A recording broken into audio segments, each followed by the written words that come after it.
Okay, guys, so this is post Dash and Splashes recap here.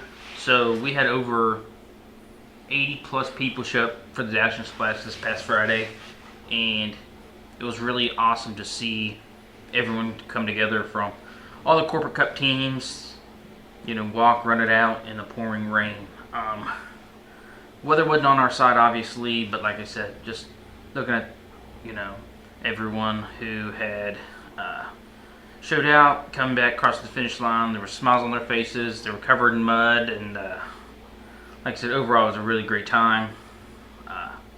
Everyone was soaking wet. I mean, post race, we, like I said, hopped in the pool. Really good thing for the kids. Splash contest, most creative. Just little things like that that really get the kids involved with the pool. Huge shout out to Spencer City Pool for, like I said, letting us use the pool, along with Jack Garrett Ford in the hospital for showing up and helping us out with that as well. Yeah, like I said, it was a overall really good race.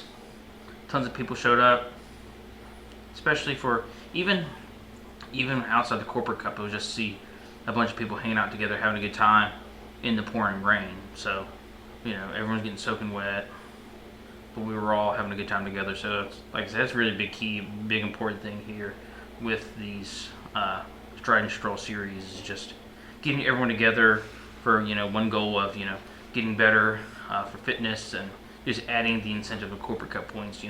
Is a really big thing there as well. So, like I said, overall great turnout. Can't complain. So yeah, that was the Dash and Splash.